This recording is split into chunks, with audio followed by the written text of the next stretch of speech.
नमस्कार। आज हम प्रश्नोत्तर करेंगे झारखंड बोर्ड क्लास 6 अध्याय 11 का संस्कृति एवं विज्ञान। तो आइए सबसे पहले प्रश्न उत्तर को शुरुआत करते हैं। प्रश्न है, आइए जानें, रिक्त स्थानों की पूर्ति कीजिए। पहला का प्रश्न है कि स्तूप का शाब्दिक अर्थ क्या होता है? तो गुंबदाकार संरचना। स्तूप का शाब्दिक अर्थ गुंबदाकार संरचना होता है। ख प्रश्न है कि महाभारत किसकी रचना है? तो महर्षि वेद व्यास की। महाभारत महर्षि वेद व्यास की रचना है। ग प्रश्न है कि लौह स्तंभ किस स्थान में स्थित है? तो दिल्ली में स्थित है। लौह स्तंभ दिल्ली में स्थित है। घ प्रश्न है कि किसमें मानवीय भावनाओं को सुंदर ढंग से चित्रित किया गया है? तो वह नाटकों और काव्य ग्रंथों में। नाटकों और काव्य ग्रंथों में मानवीय भावनाओं को सुंदर ढंग से चित्रित किया गया है। इसके बाद देखिए दूसरा प्रश्न है कि सही मिलान कीजिए। तो क से ख में मिलान किया गया है। देखिएगा आर्यभट्ट इसका पुस्तक है आर्यभट्टियम। स्तूप स्तूप मतलब टीला हो गया। मेघदूत है ये कालिदास का रचना। रामायण है सब वाल्मीकि का रचना है। ठीक है, अब आते हैं तीसरा प्रश्न की ओर। प्रश्न है कि निम्नलिखित प्रश्नों के उत्तर लिखिए।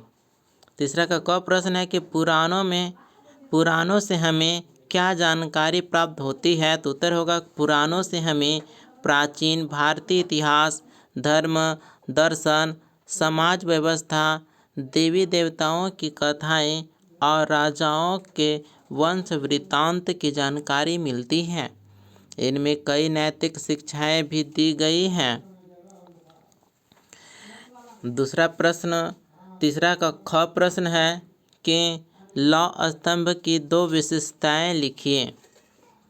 तो लौह स्तंभ की दो विशेषताएं निम्नलिखित है। पहला देखिए, यह स्तंभ लगभग 1500 वर्षों से बिना जंग लगे खड़ा है, जो प्राचीन भारत की उन्नत धातु विज्ञान तकनीक को दर्शाता है।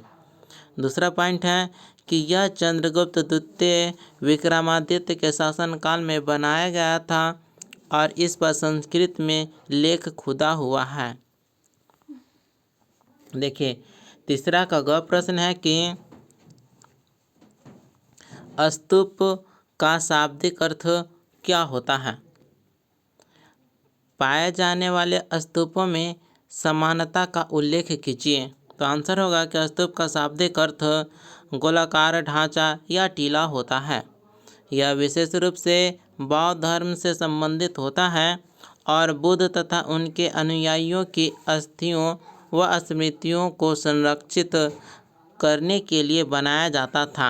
इसमें समानताएं निम्नलिखित है। पहला देखिए, सभी स्तूप गुंबदाकार होते हैं और चारों ओर से घेरे जाते हैं। दूसरा है कि इन स्तूपों के ऊपर छत्र या छत्रावली होती है, जो सम्मान और बौद्ध धर्म के महत्व को दर्शाती हैं। तीसरा पॉइंट है कि स्तूपों के चारों ओर परिक्रमा पथ होता है, जिससे श्रद्धालु घूमकर पूजा कर सकते हैं। अब देखिए तीसरा का घ प्रश्न है कि प्राचीन गणितज्ञों के द्वारा रचित दो पुस्तकों के नाम लिखिए। तो पहला है आर्यभट्टियम।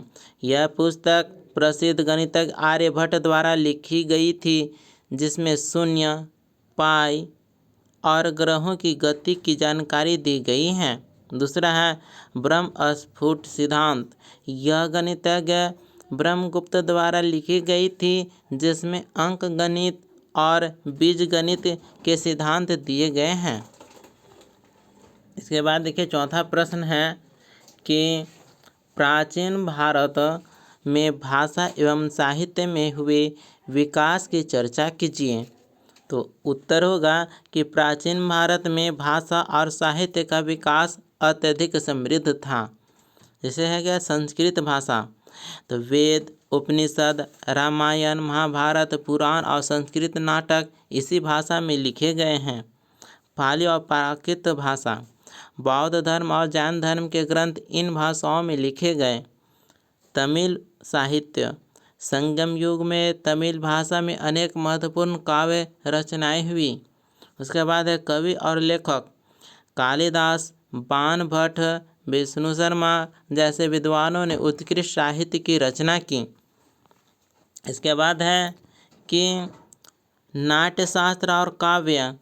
इसमें संस्कृत में भरत मुनि का नाट्यशास्त्र और कालिदास के अभिज्ञान शकुंतलम, मेघदूत जैसी रचनाएं प्रसिद्ध हैं।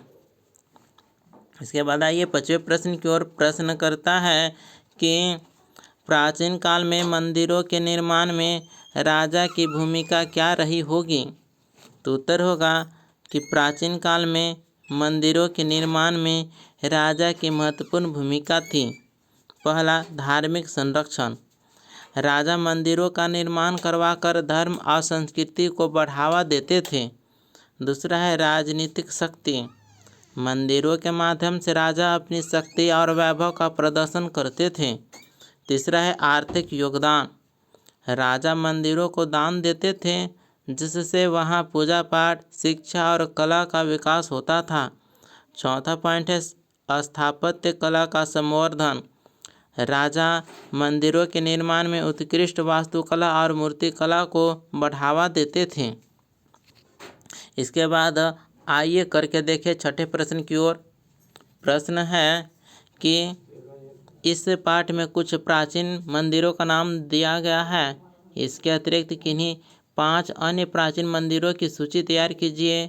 प्रत्येक के बारे में 2-2 वाक्य भी लिखिए। तो यहाँ पर है कि 5 प्राचीन मंदिरों की सूची और उनका संक्षिप्त विवरण। पहला हम लिखेंगे कोणार्क मंदिर, सूर्य मंदिर जो उड़ीसा में है। यह मंदिर भगवान सूर्य को समर्पित है और इसे विशाल रथ के आकार में बनाया गया है।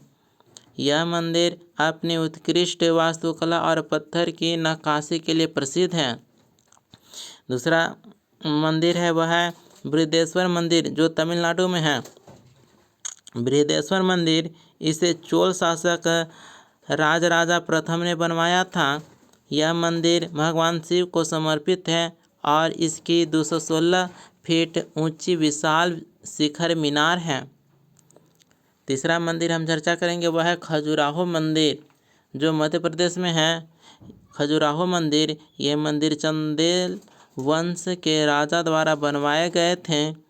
यहाँ की मूर्तियाँ जीवन के विभिन्न पक्षों को दर्शाती है और ये यूनेस्को की विश्व धरोहर सूची में शामिल है।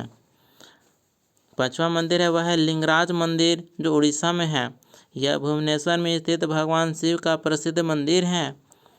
मंदिर की वास्तुकला नागर शैली में बनी हुई है और यहाँ कई छोटे मंदिर भी स्थित हैं। इसके बाद देखिए 5वां मंदिर के बारे में हम चर्चा करेंगे वह है केदारनाथ मंदिर जो उत्तराखंड में है। यह भगवान शिव का एक प्रसिद्ध ज्योतिर्लिंग मंदिर है जो हिमालय की ऊंचाइयों में स्थित है। केदारनाथ मंदिर इसे पांडवों ने बनवाया था और बाद में आदि शंकराचार्य ने इसका पुनर्निर्माण करवाया। इस प्रकार से ये जो चैप्टर है अध्याय 11 संस्कृति एवं विज्ञान यहीं पर कंप्लीट होता है। मिलते हैं अगली वीडियो में। धन्यवाद।